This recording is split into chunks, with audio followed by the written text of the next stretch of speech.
Thank you for coming to my talk today. I want to acknowledge out front that the work I'll be describing today I did at Western Washington University, an institution built on the rightful territory of the Lummi Nation and Nooksack tribe.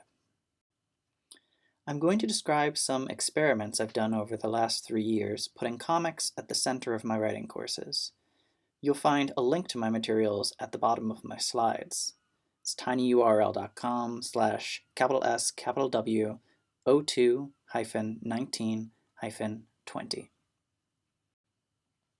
Composition rhetoric specialists began bringing comics into the writing classroom over the past 10 years, roughly building on the boom that saw nonfiction graphic texts like Mouse and Fun Home finding their way into literature syllabi in the mid-2000s. For instance, the graphic rhetoric textbook, Understanding Rhetoric, is now in its 2nd edition and is being assigned as the central text in first-year composition courses around the country. At the same time, composition rhetoric scholars have taken comics as an object of study, examining them within theoretical frameworks as richly rhetorical multimodal texts. In a 2015 special issue of Composition Studies, Gabriel Seeley-Morris explains, as one of the most accessible forms of multimodal texts, insofar as no computing, audio, or video expertise is necessary, comics complicate notions of authorship, make sophisticated demands on readers, and create a grammar and rhetoric as sophisticated as written prose, while opening up new methods of communication often disregarded by conventional composition instruction. He goes on to argue that we should move beyond simply having students read and analyze comics. He thinks that teaching students to make comics as well, we can satisfy a wide range of learning goals for first-year composition. He identifies 2 areas in particular from the writing program administrator's outcome statement on first-year composition that he feels a comics-focused curriculum would address. In essence, he's saying that making comics could make better writers in ways an institution could recognize. I've provided the Seeley-Morris article and the outcome statement in my download folder as well.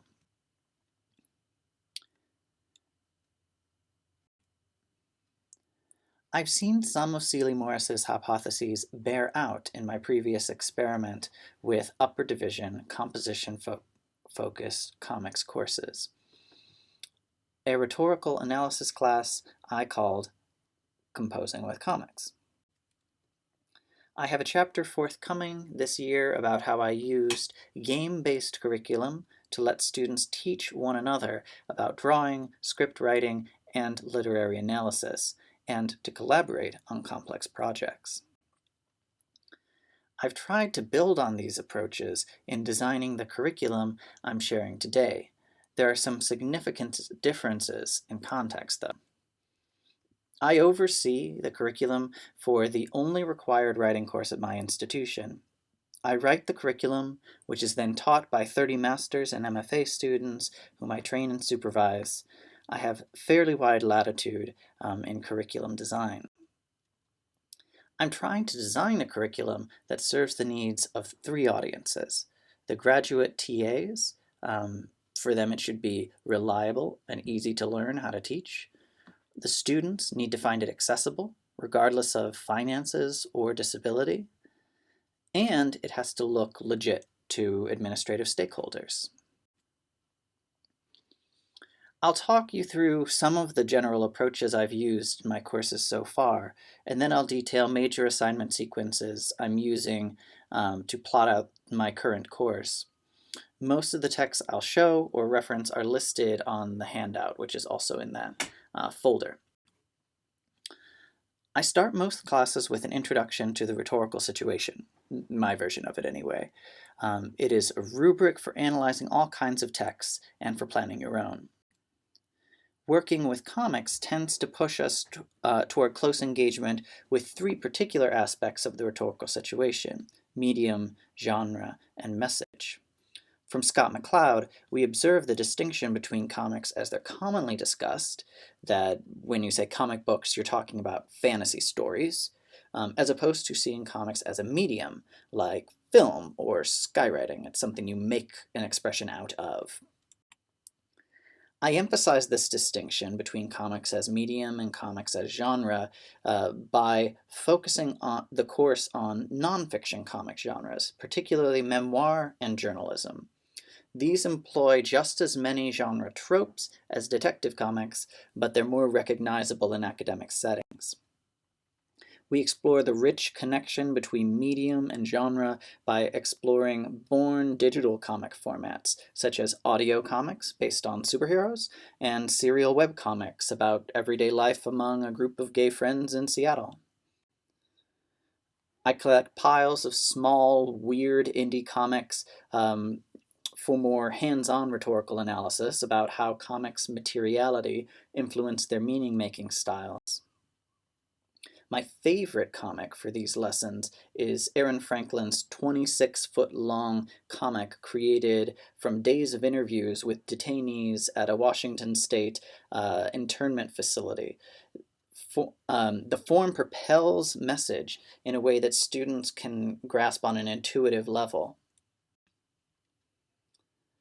The best trick I found for connecting students' own personal writing processes into the study of comics is, of course, to have them practice making comics. Linda Berry's recent book, Making Comics, lays out a philosophy of creative exploration and includes dozens of exercises to get students past their initial fears.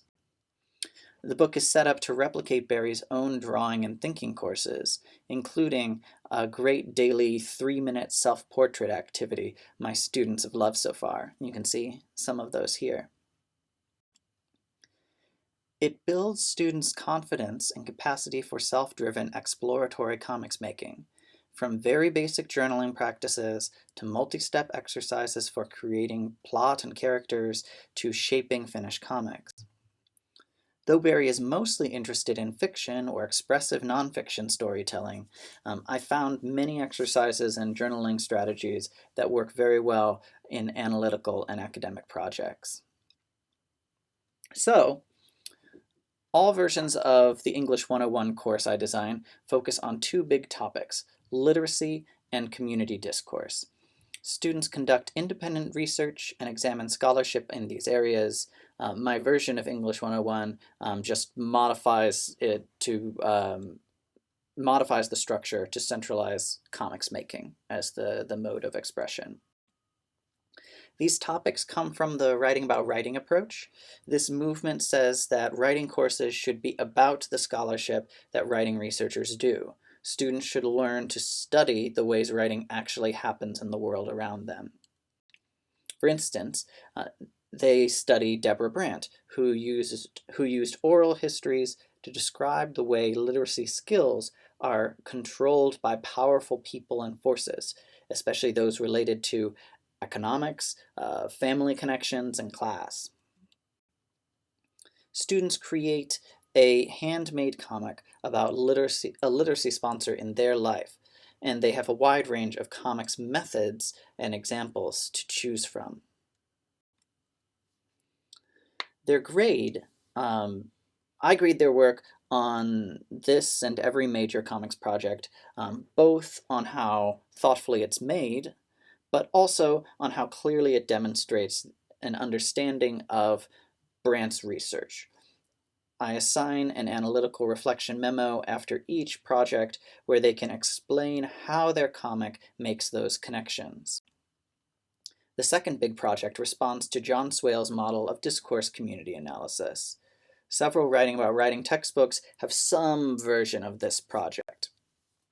Students work in groups to create a 24 to 36 page documentary comic about a particular community of people within Bellingham, Washington, the city where my university is. They use interviews, maps, and gathered documents to tell the story of their research and just what their community can tell us about Bellingham more broadly. I hope to collect these research comics into an anthology I'm tentatively titling The Comics Encyclopedia of Bellingham, Volume 1. Students will write an editorial introduction to the anthology as their final project of the course. They'll be constructing this project using Comic Life 3, which we purchased for one of our English 101 computer labs. This is the program I used when I was making the handout that you have today. It's still too early to tell what aspects of my curricular experiments will be scalable to the level of the whole program. I have IRB approval to gather data from this class, which I'll be gathering between now and early April. From there, I'll have about 5 months to consider how to revise the full English 101 curriculum based on my findings. I continue to hope that some of what I'm doing will be easy for TAs to pick up and work with, and even on the large scale of the program. I'm excited to hear what you all think of my work so far.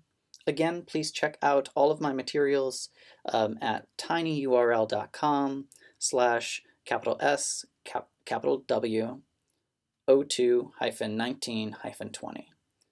Thanks very much for listening.